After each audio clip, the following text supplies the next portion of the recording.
everybody, my name is Joshua Fakir, and I want to welcome you back to Timeout. Now today's Timeout is dedicated to those of you who's watching me. When you look at your life and you look at where you are compared to where you want to be, you are nowhere close. When you stop and look at the things that you want to do in life, the things that you want to accomplish, the business you want to open, the dreams that you have, and you're looking at it, and you stop to look at where you are, there's a big difference between the two. It's like you close your eyes and dream, and when you dream big, you see everything that you want to do. But then when you wake up and open your eyes, it seems like your reality is so much smaller. Today I want to talk to that person who feels like no matter what you're doing, you're not making any edgeway. You're not progressing. There's no breakthrough in sight. There's no light at the end of the tunnel. And you feel like you're just going in circles. You're going in circles and you're not making any progress. And when you look at this finish line compared to where you are right now, you're no closer than where you were yesterday. You see, it's in that place in life where someone feels like it's too far, it's too much. I don't know how I can achieve this. What I want to do, I'm nowhere near it. It's those places in life where people are on the verge or end up giving up. They take their dream, they take their goal, they end up putting it on the shelf and trying to forget about it because there's no way possible that they can see this big dream they have, they can make it a reality. Today I want to talk to you. Today I want to tell you, you can't give up. You can't afford to give up. I know it looks impossible. I know it looks like you're nowhere near it where you want to be, but I got to tell you, you don't give up. What I do want to say to you today is this: despise not humble beginnings. Despise not humble beginnings. Another way it's said is despise not small beginnings. You see, there was a little boy who grew up in the Bronx. Him and his family, they were so poor that they couldn't afford to do anything. His parents were Jewish immigrants and they brought him and his siblings here.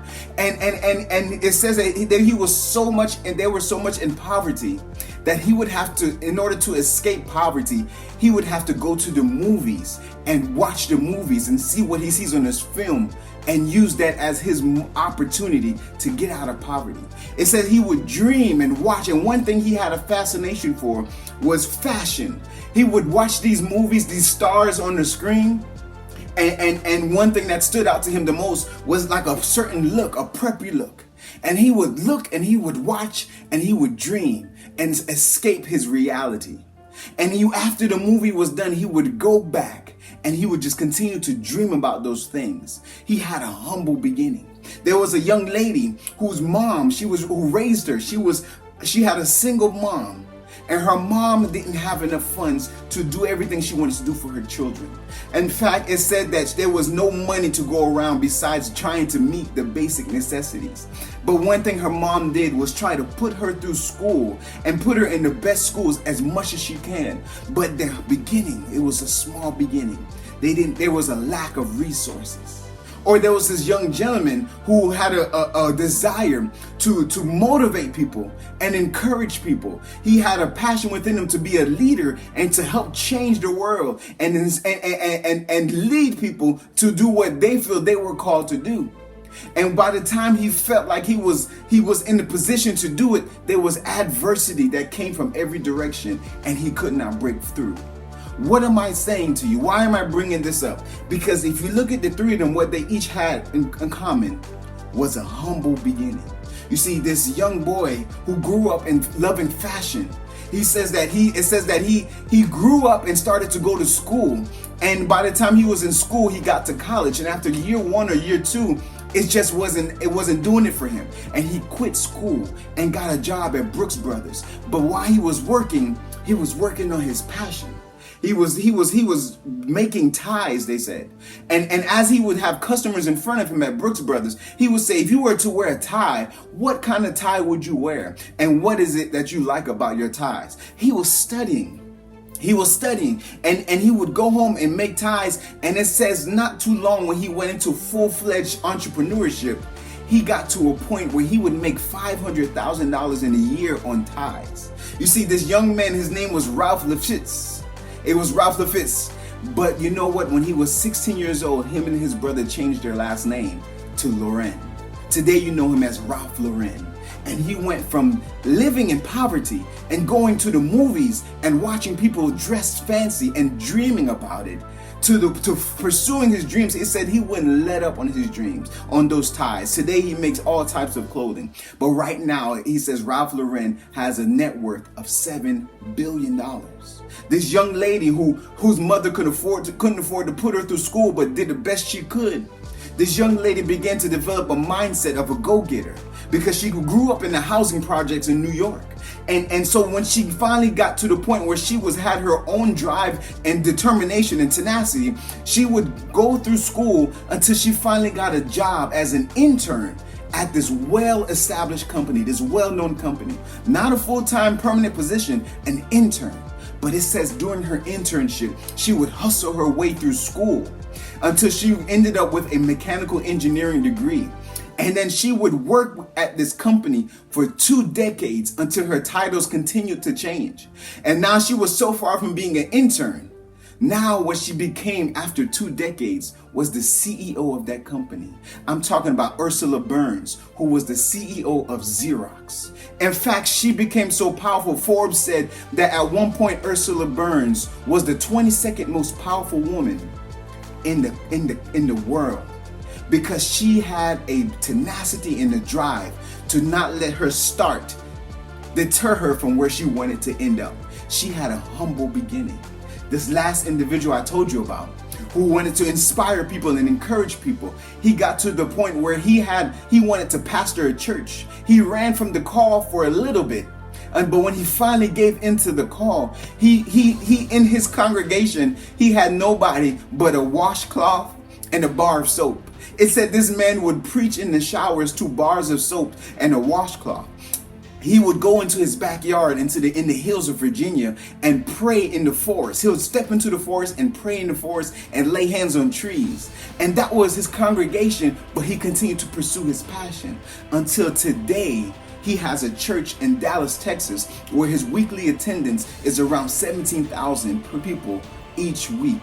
He writes books, he does movies, he's a philanthropist, he's helping to change the world. He's a leader to many public leaders today. Is none other than Bishop T.D. Jakes. Why do I bring these 3 people up?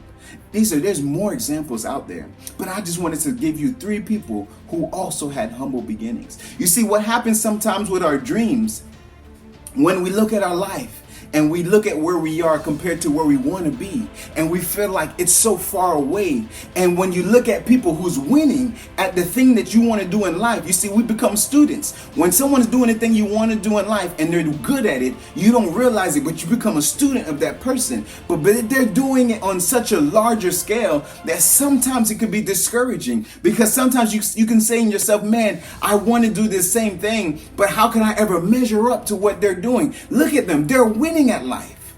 But what I want to say to you is, don't ever get so caught up in somebody's winning that you neglect to go back to their beginning.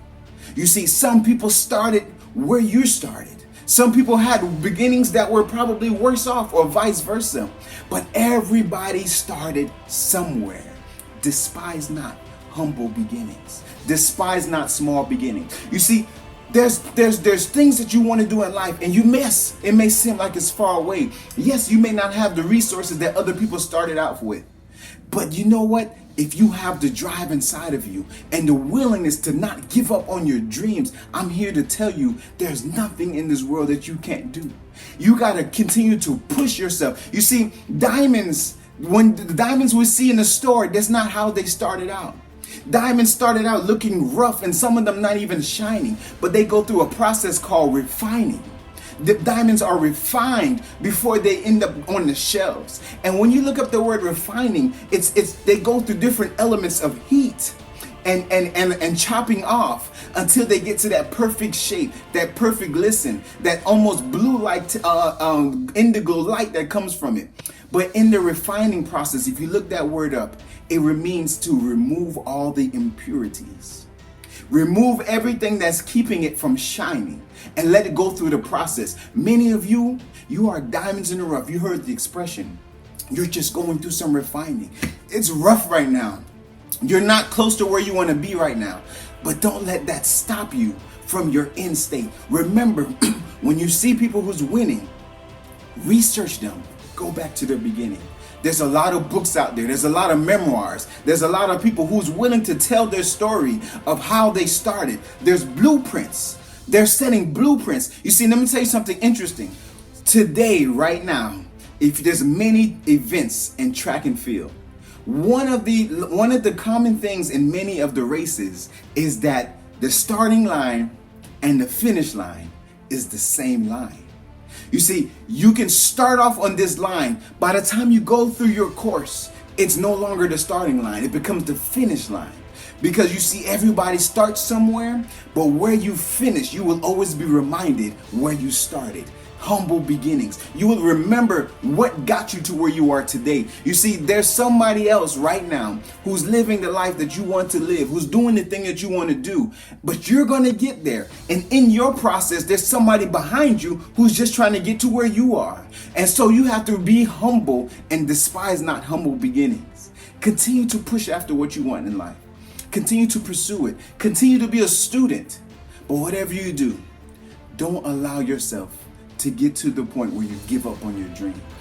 I know where you are right now. You may be far from where you want to be, but despise not humble beginnings, because remember, it's not how you start, it's how you finish.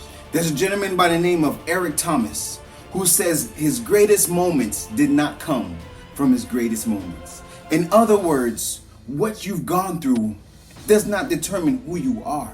It's just where you started. It's a humble beginning, but it prepares you for who you shall be.